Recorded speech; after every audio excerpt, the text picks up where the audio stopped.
বাবা তোরা আমাকে করে নিয়ে যায়, আমি তো তোদের সব সম্পত্তি তো লেগে দিলেন, তোরা আমাকে ছেড়ে দেবা, আমার তুই চলে যাব, আমি কোনোদিন তোর সামনে আর আসবো না বাবা। কি ভাবছিস? হ্যাঁ, তুই এত সুন্দর ভাবে বলবি যে আর কোনোদিন আসবি না, ফিরে সম্পত্তির অধিকার নিবি না, সেটা আমরা বিশ্বাস করবো তোর কথায়? আর তোকে আমরা ছেড়ে দিই আর তুই মানুষের কাছে যা বলবি আমার ছেলে আর বউ আমাকে নির্যাতন করছে, অত্যাচার করছে, আর তোর ছেলে যখন প্রবাস থেকে আসবে তখন তুই বলবি আর আমার সব সম্পত্তি হাতছাড়া হয়ে যাবে, তা তো আমি কখনোই মেনে নিব না। তাই তোকে আমি নদীতে, তুই আমার বাবা হোস না, আমি তোকে মেরে ফেলবো না, আধমরা করে নদীতে ভাসিয়ে দেবো, যাতে সবাই মনে করে তুই নদীতে গোসল করতে যে ডুবে মারা গেছিস। হাই তাতাই না তো, চল আশেপাশের লোকদের আসতে চল, আরে চল চল।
মা সাবধানে এসো।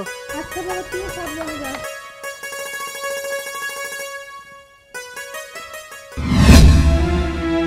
মা, হ্যাঁ এটা মানুষের মতো মনে হচ্ছে, দেখা যাচ্ছে লাশ। হ্যাঁ ঠিকই ধরছিস, মনে হচ্ছে কার লাশ পড়েছে, তাড়াতাড়ি চল তাড়াতাড়ি চল। মা আসো তো।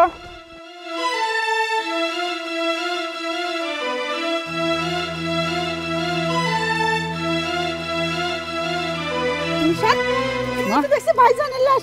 নিশাদ মামা, এই নিশাদ শ্বাস বসে, পেটে চাপ দে, পেটে চাপ দে। মামা ভাইজান বেঁচে আছে, নিশাদ বেঁচে আছে। ভাইজান ভাইজান ও ভাইজান, ও ভাইজান তোমার এই অবস্থা কে করলো ভাইজান? ভাইজান বলো। শুনবি তাহলে শোন। বৌমা, বৌমা, ও বৌমা, আমার তো খিদে লাগছে, আমার সাইডে খাইতে দাও। আল্লাহ গো, আমার কথা তো কেউ শোনে না। ও বৌমা,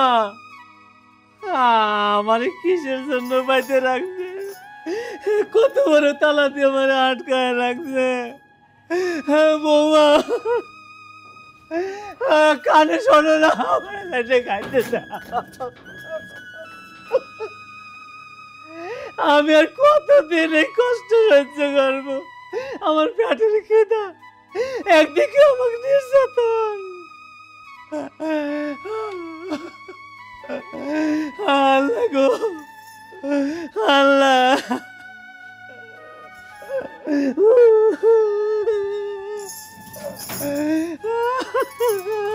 আরে কি করতেছেন রে? কি আমি কি করতেছি? আমারে বান্দা রাইছো কিসের জন্য? আমারে খাইতে দাও, আমারে ঠিক মতো খাইতে দাও না। আব্বা, আপনার খুব খিদে লাগছে না? আমারে খিদে লাগছে। আমি জানি তো, সেই সকাল থেকে না খেয়ে আছেন। বয়স্ক মানুষ সকাল থেকে না খেয়ে থাকলে কি খিদা না লেগে পারে? এর জন্য তো দেখেন গরম গরম খিচুড়ি নিয়ে আসছি, আমি খাই দি আব্বা।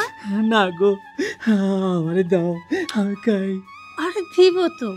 এই দেখেন আব্বা, এত কষ্ট করে আপনি কান্নাকাটি করতেছেন, এইগুলো দেখে না আমার একদম ভালো লাগতেছে না।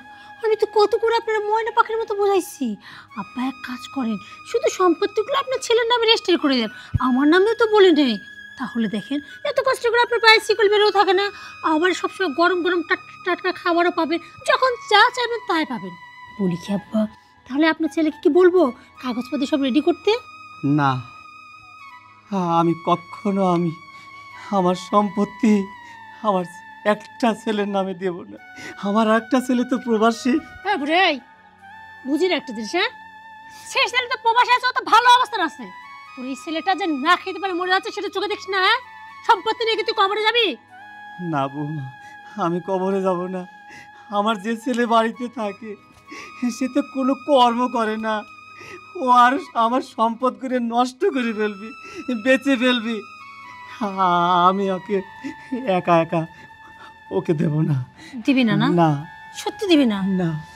তো ওকে যেহেতু দিবি না, তাহলে এক কাজ কর, আমি খাবারটা নিয়ে চলে যাই। হ্যাঁ না। তোর খাওয়ার দরকার না। না, আমারে দাও গো, আমার এই, তোরে তো আমি ঠিকভাবে খাওয়াইতে চাই, পড়াইতে চাই, তোর তো বলে যখন যেটা যাবে তাই দিব, শুধু সম্পত্তিটা আমাদের নামে লিখে দি না। তোর কিভাবে বলে পরে বুঝবি বল তো দেখি? আমার তো মাঝে মাঝে মনটাই চায় যে তোর একদম না খায় একদম শুকনো করে রাখি, কিন্তু না না, তোর তো আমি মারবো না। তুই আমার সোনার ডিম পাড়া হার, তোর যদি আমি মেরে ফেলি তাহলে এই যে টোটাল সম্পত্তি সব হাতছাড়া হয়ে যাবে, সেটা তো আমি হতে দিতে পারি না। তাই তো বাঁচায় রাখতে হবে না আব্বা? নে খা,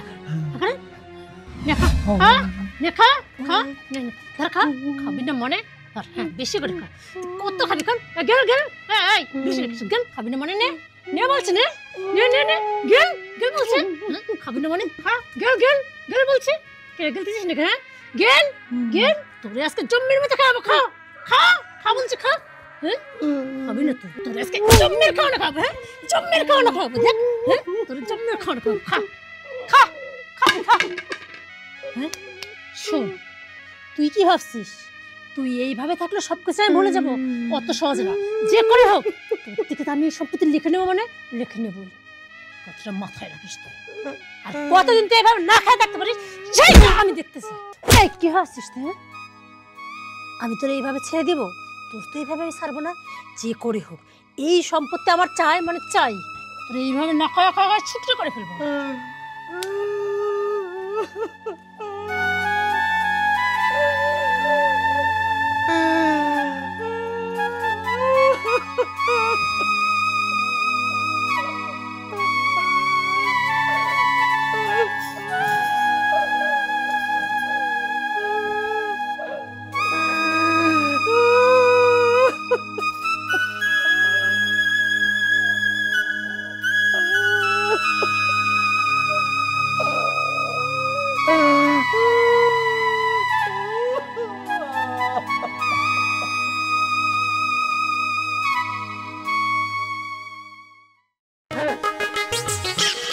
দাঁড়াও, এদিকে আসো।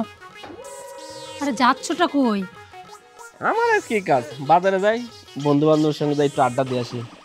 হ্যাঁ তুমি তো সেটাই করো, তোমার মাথাতে জীবনে বুদ্ধিটা দেখলাম না। যদি বুদ্ধি থাকতো না আজকে আমাদের এই দিনটা দেখতে হইতো না। আচ্ছা কি দিন দেখতে চাও কও তো? আমার ভাই একটা প্রবাসে থাকে, প্রবাস থেকে টাকা পাঠায়, আমি ঘুরে বেড়াই আর খাই, এই তো আমার কাজ। ও এভাবে বুঝি সারা জীবন তোমার চলে যাবে? আচ্ছা চলে যাবে না, আসলে তুমি ভালো নেই, এই যে তুমি এত সুন্দর ড্রেস পরে আসো, ভালো গহনা পরতেছো, ভালো মন্দ খাচ্ছে, ইচ্ছাতে কি লাগে কও? এইটাই জীবন না। আচ্ছা আমাদের ভবিষ্যৎ কি একটু বলো তো? ভবিষ্যৎ কি মানে? আমার বাবার মেলা সম্পত্তি আছে, আর ভাই একটা বিদেশ থাকে, এন টাকা পয়সা তো আমার কাছে মেলা। আমার অ্যাকাউন্টে যত টাকা আছে তুমি পাড়ায় খোঁজ নাও, কারো অ্যাকাউন্টে এত টাকা নাই। আর তুমি কি করছো? আমার ভবিষ্যৎ অন্ধকার, আমার ভবিষ্যৎ সামনে উজ্জ্বল। কথায় আছে পাগলের শোক মনে মনে, তোমার হয়েছে না একই সেই অবস্থা। এই যে তার মাথার তো কি একটু বুদ্ধি নেই, কিছু বোঝো না? এই যে তোমার অ্যাকাউন্টে যে এত এত টাকা রয়েছে না, টাকাগুলো কার? সব প্রবাস থেকে তোমার ওই ভাই পাঠাইছে। তোমার ভাই যখন প্রবাস থেকে দেশে আসবে সে গুনে গুনে সব টাকাগুলো নিয়ে নেবে, বাকি রইলো তোমার বাবার সম্পত্তি। তোর বাবা তো সারাক্ষণ বলে আমার এই ছেলে সারাক্ষণ ঘুরে বেড়ায়, এর কাছে যদি সম্পত্তি দিই তাহলে কানা করেও থাকবে না। তোমার ভাই প্রবাস থেকে আসলে সব সম্পত্তি তোমার বাপ তোর ভাইয়ের নামে দিয়ে দিবে, তারপর তুমি রাস্তায় যা বাটি হাতে করে বসে থাকো। বিষয়টা তো আমি এরকম ভাবি দেখিনি। আর সত্যিই তো আমার আব্বা আমাকে একটু ভালোবাসেন, একটু পছন্দ করেন, আমার কথাই সহ্য করে পারে না। আর আমার ভাই সেই ভালোবাসে, যদি আমার ভাই আসার সমস্ত সম্পত্তি ভাইয়ের নামে লিখে দেয়, ভাই প্রবাস থেকে মেলা টাকা কামাইও করে নিয়ে আসবি, আবার মোট সম্পত্তিই পাবি, তাহলে তো আমার রাস্তা রাস্তা ভিক্ষা করা লাগবে। তাইলে কি তুমি কি চাও এই যে এখন সারাক্ষণ টোটো কোম্পানির মতো ঘুরে বেড়াবে আর তোমার ভাই আসলে আবার ভিক্ষার থালানের রাস্তায় দাঁড়াবে, এরকম ইচ্ছা আছে? না, যেভাবেই হোক ভাই আসার আগে সমস্ত সম্পত্তি আমার লিখে নেওয়া লাগবে আব্বার তেনে। খালি তো মুখ দিয়ে ফটোফটো করো, কোনোদিন চেষ্টা করে দেখছো? এই যে আমার হাতে এটা কি, আমি কই গেছিলাম? আমি কি রাস্তায় ঘুরতে গেছিলাম? এই যে উকিলের কাছে, এই যে দেখো সুন্দর করে একটা দলিল বানান নিয়ে আইছি। শুধু কষ্ট করে তোমার বাপের একটা সই নিয়ে নিতে পারলে কাজ। তোমার মাথায় তো দেখি মেলা বুদ্ধি। সত্যি তো, এনে খালি আব্বার একটা সাইন লিখে পারলে পারে সমস্ত সম্পত্তি আমার নামে হয়ে যাবে। কি এত সহজ ভাবে বলছে? একটা সাইন নিতে পারলে হয়ে যায়। হ্যাঁ, সাইন লেখে মুখের কথা রাখে। হ্যাঁ, তোমার বাপ, তুমি কি মনে করছো তোমার বাপারে ভুলা ভালায় অনেক চেষ্টা করি নাই? অনেক চেষ্টা করছি, অনেক সুন্দর করে বুঝাইছি। আব্বা আপনি যা বলবেন তাই শুনবো, শুধু একটা সই দিতেন। তোমার বাপ তো কথাই শুনতে পায় না তোমার। আমার খালি তুমি ভালো রূপটাই দেখছো, আমার খারাপ রূপটা কি তুমি দেখছো? প্রয়োজনে বাবাকে নির্যাতন করবো, অত্যাচার করবো, যদি না দেয় দরকার ফেলাবো। চলো যাই। এতক্ষণ পর আমার মাথায় একটু বুদ্ধি খুলছে। ভিতরে চলো, বাকিটা ভিতরেই বলবো। চলো ভিতরে চলো। আসো। আমি আর কতদিন এই নির্যাতন সহ্য করব? দিনের পর দিন, রাতের পর রাত আমাকে এত নির্যাতন করতে। আল্লাহ, তুমি কি চোখে দাও না? তুমি আমাকে বাঁচায় রাখো কিসের জন্য? আমার ঠিক মতো খাইতেও দেয় না, একটু ঘুমাইতেও দেয় না। এই যে শীতের দিন আমার এমনি এমনি রাখে। আল্লাহ গো!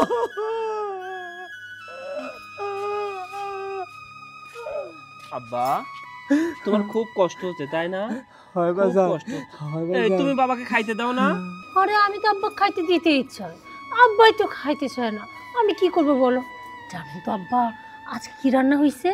কষা কষা করে গরুর মাংস রান্না করছি, সাথে গরম ভাত, শাক ভাজি, ছোট মাছ চচ্চড়ি, আপনার পছন্দের কলিজাদের ডাউলও রান্না করছি।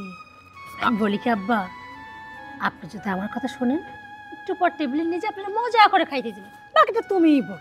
আব্বা, তোমার বৌমা যেটা কয় সেটা রাজি হয়ে গেলেই তো হয়। এই যে তোমাকে শিকল দিয়ে বেঁধে রাখছে, ঠিক মতো খাইতে দেয় না, আমি কি সন্তান হিসাবে এটা দেখতে পারি বলো? আরে শুধু তোমার কেন কষ্ট হবে, আমার তো খুব কষ্ট হবে। ইস, দেখো তো বাবা কিভাবে কান্না করে দিচ্ছে।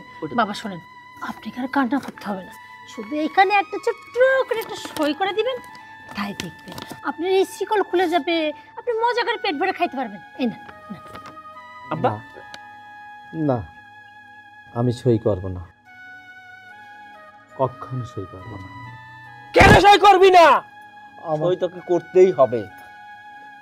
সহেল দেখ, আমার আর একটা সন্তান আছে। তোর আর একটা সন্তান আছে প্রবাসে, আর তুই আছিস এই জায়গায়। আমি যে তোকে বৃদ্ধাশ্রমে রেখে আসি নাই, এটা তো 7 পুরুষের ভাগ্য। এই যে এলাকা সব সালপাল বাবা মাকে বৃদ্ধাশ্রমে রেখে আসে, আমি তো তোকে সুন্দর করে যত্ন করে রাখতে চাই, আর তুই কিনা আমার কথা শুনবি না। তোর ছেলেকে তুই বেশি ভালোবাসিস, আমি কি তোর ছেলে না? আমি কি তোর ছেলে না? তোর ছেলেকে যদি সব দিয়ে দিস তাহলে আমার কি হবে? আমার কি হবে? তোকে খাওয়া পড়া মানুষ করা চাইতে আমি যদি একটা কলা গাছ লাগাই, কয়েকদিন পরে কলা গাছে কলা ফুলবে, সেই কলা আমি বাজারে বিক্রয় করব, তাও আমার কিছু টাকা আসবে। তোকে খাওয়ানো বাদ দিয়ে যদি আমার গরুকে খাওয়াই, তাও গরুর স্বাস্থ্য ভালো হয়ে যাবে। ঈদে বিক্রয় করলে আমি লাখ টাকা বিক্রয় করতে পারবো। তা না করে আমি তোকে খাওয়াচ্ছি, পড়াচ্ছি, আর তুই আমার কথা শুনবি না। বল সাইন করবি কিনা? বল সাইন করবি কিনা? বল বল সাইন করবি কিনা? না, আমি সাইন করব না। আরে শোন, তুমি কি করতেছো? থামো তো, আব্বা ব্যথা পাবে তো, ছেড়ে দাও। আমি আব্বাকে ভালো করে বোঝাচ্ছি। আব্বা দেখেন, আপনি আমার শ্বশুর হলে আমি কিন্তু আপনাকে আব্বার মতোই দেখি। দেখেন আব্বা, আপনার ছেলে যখন খেপে যায় না, তখন ওর মাথা ঠিক থাকে না, ও কি দিয়ে কি করে আর কি বলে, ওর কোনো হুঁশ থাকে না। আমি বলি কি বাবা, ওকে খেপানোর চেয়ে এক কাজ করেন, এখানে ছোট্ট করে শুধু একটা সই দিয়ে দেন, আমি বাঘটা বুঝে নিচ্ছি। আপনার ছেলে আপনার গায়ে হাতও দিবে না, আপনাকে বকাও দিবে না, আপনি যখন যা খাইতে চাবেন সময় মতো সব পেয়ে যাবেন। দেখি এই যে কলমটা ধরেন আব্বা, নেন সেটা করুন। না, আমি কখনো সই করব না। এই যে আব্বা, এরকম অবুঝের মতো করলে হবে? নেন না আব্বা, নেন। আমি তো করছি, আমি কোনোদিনের জন্য আমি সই করব না। সই করবি না? না। আরে থামো না, কি আব্বা সই করবেন না? না, এটা আপনার শেষ কথা? এইটাই আমার শেষ কথা। এই আরে ভালোভাবে কথা তুই কথা শুনতেছিস না? এই আই ধর ঘরে সই করবে। করবি না? ঘরে করবি না? এই এই এই এই সে করবি কি না? বল বল বল। এই সে করবি নাকি? বল বল। না বললে আজকে তোকে আমি শেষ করে দিব। ভালো সে কর, সে কর বলছি। আমাকে যদি মেরে বলেন তা আমি সই করবো না। এইরকম করে কাজ হবে না। এটা বলছে কাজ না ওরে মারি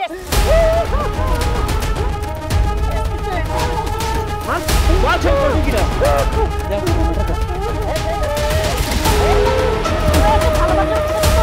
বল বল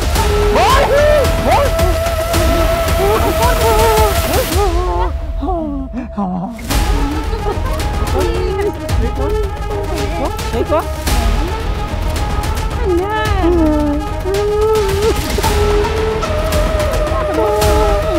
আরে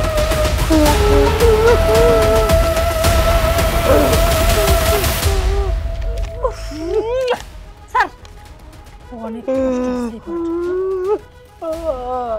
তুই তো আমার আব্বা হোস না, তোকে তো আমি মেরে ফেলতে পারি না, তাই তোকে আমি নিয়ে যে নদীতে ভাসিয়ে দেব। ভাসতে ভাসতে তুই দূরে কোথায় চলে যাবি, সবাই ভাববে নদীতে ডুবে তুই মারা গেছিস। সূচনা ধর। আচ্ছা ঠিক আছে আপা চিন্তা করেন না আপনি মুক্তি পেয়ে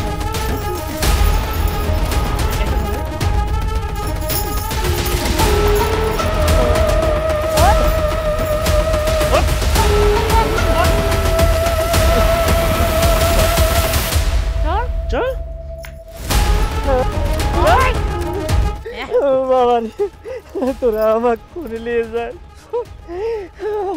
আমি তো তোদের সব সম্পত্তি তো লেগে দিলেন, তোরা আমাকে ছেড়ে দেবা।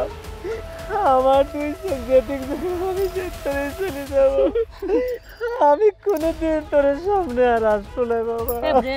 কি ভাবছিস? হ্যাঁ তুই এত সুন্দরভাবে বলবি যে আর কোনোদিন আসবি না, ফিরে সম্পত্তির অধিকার নিবি না, সেটা আমরা বিশ্বাস করবো তোর কথাই? আর তোকে আমরা ছেড়ে দিই আর তুই মানুষের কাছে যা বলবি আমার ছেলে আর বউ আমাকে নির্যাতন করছে, অত্যাচার করছে। আর তোর ছেলে যখন প্রবাস থেকে আসবে তখন তুই বলবি আর আমার সব সম্পত্তি হাতছাড়া হয়ে যাবে। তা তো আমি কখনোই মেনে নিব না। তাই তোকে আমি নদীতে, তুই আমার বাবা হোস না, আমি তোকে মেরে ফেলবো না, শুধু আধমারা করে নদীতে ভাসিয়ে দেবো, যাতে সবাই মনে করে তুই নদীতে গোসল করতে যে ডুবে মারা গেছিস। হাই তাতাই না তো, চল আশেপাশের লোকজন আসতে পারে, চল আরে চল চল।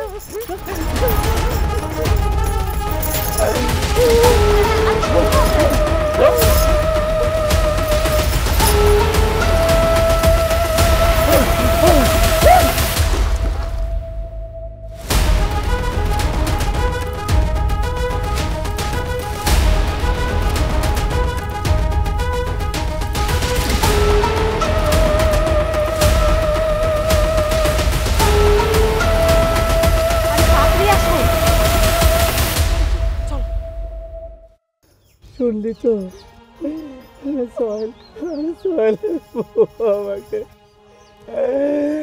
নির্যাতন করছে। ভাইজান তুমি থামো, তোমাকে আর কিছু বলতে হবে না, তুমি আমার সাথে চলো, এর একটা বিট করেই ছাড়বো।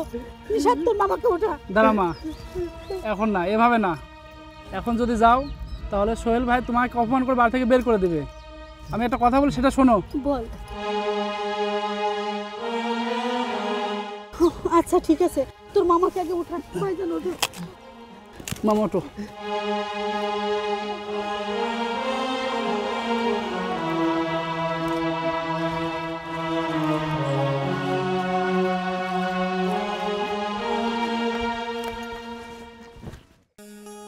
ভাইজান, ভাইজান, আরে দেখো না কে ডাকে। ও ভাইজান। কে? আরে ফুপু তুমি? হ্যাঁ আমি। কেমন আছিস তোরা? আমরা ভালো আছি, কিন্তু হঠাৎ কি মনে করে আপনি আমাদের বাড়িতে? আরে এই তো বেড়াতে আসলাম। ভাইজান কোথায়? আব্বা চিল্লাই গেছে। চিল্লায়? আলহামদুলিল্লাহ খুব ভালো। সোহেল, আসলে ভাইজানের কাছে আসছিলাম একটা দরকারে, তা ভাইজান যেহেতু নাই। কি দরকার ফুপু? আচ্ছা বলি, এই যে পৌরসভায় শুনো, ওনার টাকা পয়সা চাইতে আসছে, সরাসরি না বলে দিবা। বৌমা কি বলছো? কিছু না ফুপু, তুমি বলো। ও মানে পৌরসভায় আমার আব্বার জমি আছে, হ্যাঁ মানে তোর দাদা, এই জমিটা আমাদের দখলে ছিল না।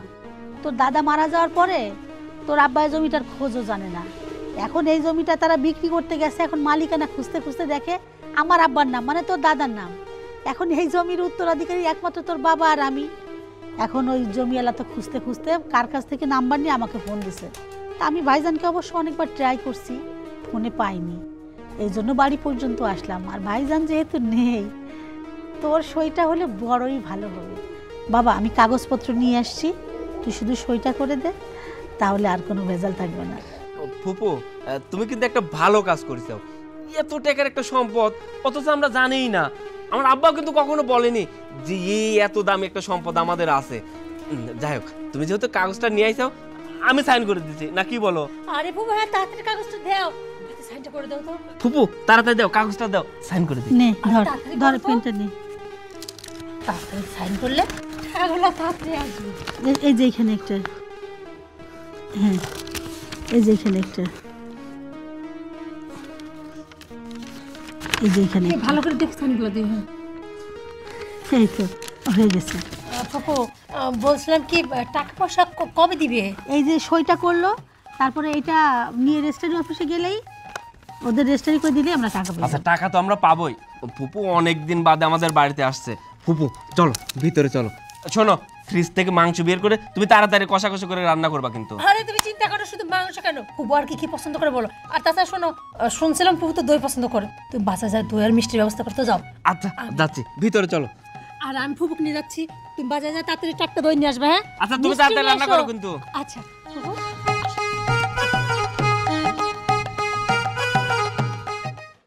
নিশাদকে একটা ফোন করি। ওয়ালাইকুম আসসালাম। হ্যাঁ আরে শোন, আমি এ বাড়িতে যে উদ্দেশ্যে আসছি আমার উদ্দেশ্য হাসিল হয়ে গেছে। হ্যাঁ শোন, আসার সময় তুই সাথে করে একটা ইঞ্জিনিয়ারকে অবশ্যই সাথে করে নিয়ে আসবি। না এই বাড়ি আর ভালো লাগছে না, এখানে আমি একটা 5 তলা বিল্ডিং করব। ফুপু, এখানে 5 তলা বিল্ডিং করবা মানে? আচ্ছা রাখছি, পরে কথা বলি। এই যে ফুপু কি বলছেন এগুলো? হ্যাঁ আমাদের বাড়িতে আপনি 5 তলা বিল্ডিং দেয়ার কি?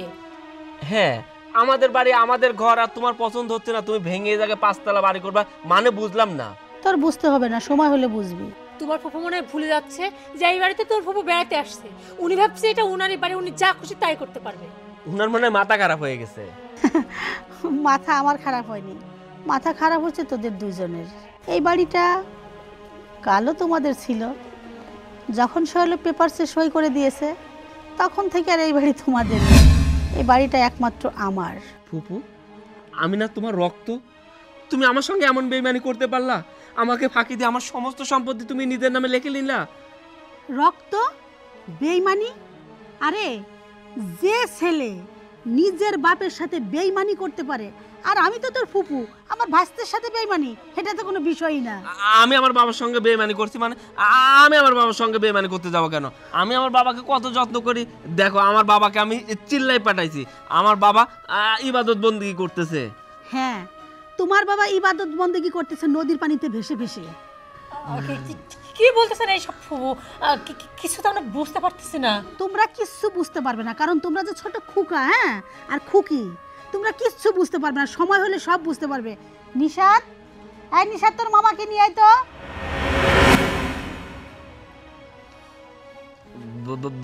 বাবা, তুমি বেঁচে আছো? আরে কি বলছো তুমি? বাবা তো চিল্লাই গেছিল। চুপ! অনেক অনেক নাটক করছো, আর না।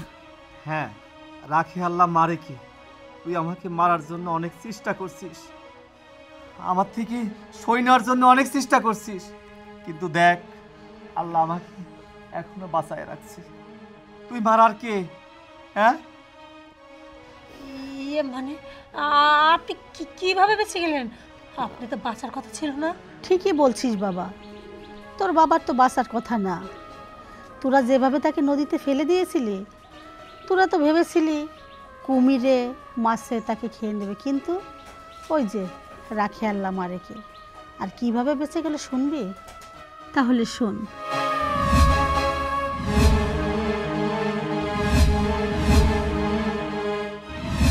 শুনলি তো বাবা, আসলে তুই যে এমন হয়ে গেছিস, আমার ভাবতে ঘৃণা হচ্ছে। তুই আমার ভাইজানের ছেলে। আমার ভাইজান সারা জীবন শুধু দিয়েই গেল, কারো কাছে কিছুই পেল না। তোরা যখন অনেক ছোট ছিলি তোর মা মারা গেল। আমার ভাইজান তোদের দুই ভাইকে এমনভাবে মানুষ করছে, জীবনে তোদের বুঝতে দেয়নি যে তোর মা নেই। তোর মা মারা যাওয়ার কিছুদিন পরেই তোর একটা জটিল অসুখ হলো।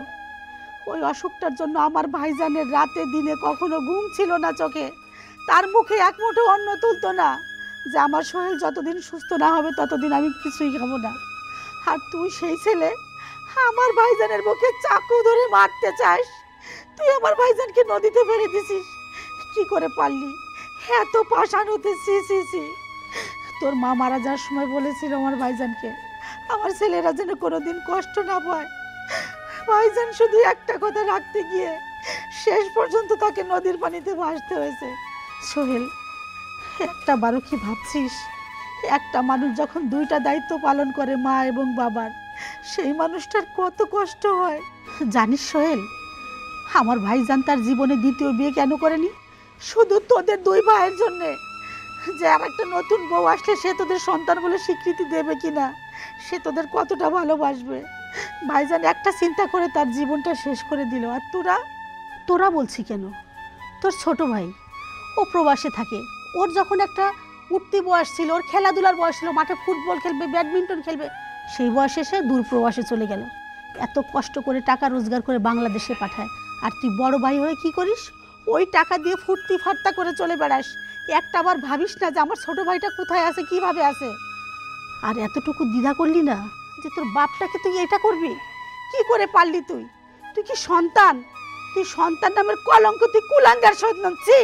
সামান্য একটু সম্পদের জন্যে বাবাকে মারতে পিছু পা হলি না। এই কথা যদি তোরই ছোট ভাই শোনে, সে কি মনে করবে বলতে পারিস? যে আমারই বড় ভাই আমার বাবাকে মেরে পানিতে ফেলে দিছে। সি সোহেল, সি। এর থেকে জঘন্য কাজ এই দুনিয়ায় আছে কিনা আমার জানা নেই। ঠিকই বলছেন ফুপু, সত্যি আমি একটা কুলাঙ্গার। আর কুলাঙ্গার যদি না হইতাম তাহলে এই হাত দিয়ে আমি বাবাকে নির্যাতন করতে পারতাম না। যে বয়সে বাবার লাঠি হওয়ার কথা ছিল আমার। প্রত্যেকটা বাবা মাই সন্তানকে মানুষ করে যে সে যখন বৃদ্ধ হয়ে যাবে সন্তান হবে বাবার লাঠি। কিন্তু আমি এতটাই খারাপ, লাঠি দিয়েই বাবাকে নির্যাতন করছি, অত্যাচার করছি। জানো ফুপু, আমি তো এমনটা ছিলাম না। যেদিন থেকে একে বউ হিসাবে বাড়িতে নিয়ে আসছি, ও শুধু আমাকে একটা কথাই বলছে, তুমি তো কোনো কাজকর্ম করো না, ভাদাইমার মতো ঘুরে বেড়াও। তোমার ছোট ভাই প্রবাসে থাকে, লক্ষ লক্ষ টাকা ইনকাম করে। আর তোমার বাবা তোমার ভাইকেই বেশি ভালোবাসে। তোমার ভাই যখন প্রবাস থেকে আসবে তখন সমস্ত সম্পত্তি তোমার ভাইকে লিখে দিবে। আর তোমার ভাই তো লক্ষ লক্ষ টাকা ইনকাম করতেইছে। তোমার কাছে যা টাকা পয়সা আছে সমস্ত টাকা সে নিয়ে নেবে। তোমার কি হবে? আমাদের ভবিষ্যৎ কি হবে?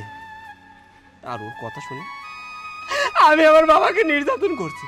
শুধু তাই না, এই হাত দিয়ে তাকে নদীতে ফেলে দিচ্ছি। আমার মতো কুলাঙ্গারের এই বাড়িতে থাকার কোনো অধিকার নেই, কোনো অধিকার নেই। বাবা, আমাকে তুমি ক্ষমা করে দিও। ফুবু, সত্যি সব দোষ আমার, ওর কোনো দোষ নেই। আচ্ছা আপনি বলেন, আমি কি করতাম? আজ পর্যন্ত আমার একটা বাচ্চা কাচ্চা নেই। আমার নিজের ইচ্ছা হয় আমার বাচ্চা কাচ্চা থাকবে, মা মা বলে ডাকবে। শুধুমাত্র ও বেকার থাকার কারণে আমরা বাচ্চা কাচ্চা নিতে পারিনি। তাছাড়া বাবাকে যখন বলছিলাম, বাবাই তো সবসময় বলছিল না না, ওকে কোনো সম্পত্তি দেওয়া যাবে না, ও সব নষ্ট করে ফেলবে। তখন আমি ভাবছিলাম সত্যিই তো, ওর ভাই যদি বিদেশ থেকে চলে আসে আর বাবা যদি সব সম্পত্তি ওর নামে না দিয়ে ভাইয়ের নামে দিয়ে দেয়, তখন আমাদের ভবিষ্যৎ কী হবে? আচ্ছা বলেন, আমি একটা মেয়ে হিসেবে এটা ভাবা কি পাপ? তবু আমি যেটা করছি ভুল করছি। হয়তো ওকে উস্কাই দিয়ে আমার ঠিক হয়নি। বাবাকে যখন অত্যাচার করছিল তখন আমার ঠেকানো উচিত ছিল। আমি যা করছি ভুল করছি। আব্বা, আমি আমার ভুলটা বুঝতে পারছি, আপনি আমাদেরকে ক্ষমা করে দেন। বৌমা, যতই কান্নাকাটি করো, ক্ষমা চাও আর ভুল স্বীকার করো, আসলে তোমরা যেটা করেছো সেটা একেবারেই ক্ষমার অযোগ্য। ঠিকই তাই- বলছেন ফুপু, আসলে সত্যিই ক্ষমার অযোগ্য। আমরা এই বাড়ি থাকার যোগ্য নয়, আমরা এই বাড়ি ছেড়ে চলে যাচ্ছি। বাবা, পারলে আমাকে ক্ষমা করে দিও। চলো সূচনা। দাঁড়া, যে বাড়িতে আমার ছেলের বোর স্থান নাই, সে বাড়িতে আমিও থাকতে চাই না বোন। তোরা আমাকে সঙ্গে নিয়ে যা। সোহেল, বৌমা, দেখছো শিক্ষা নেওয়ার এখনো অনেক বাকি আছে। দেখে নাও, যে মানুষটাকে তোমরা দুইজন সম্পত্তির লোভে মেরে তাকে নদীতে ভাসিয়ে দিয়েছিলে, আর সেই মানুষটা আজ কিনা তোমাদের ছাড়া এই বাড়িতে থাকবে না। একটাবার ভাবো।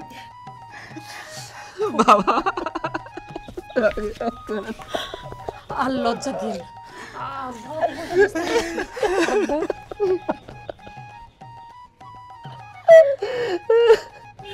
বাবা, তুমি আমাদের ক্ষমা করে দাও, আমি বুঝতে পারি নাই।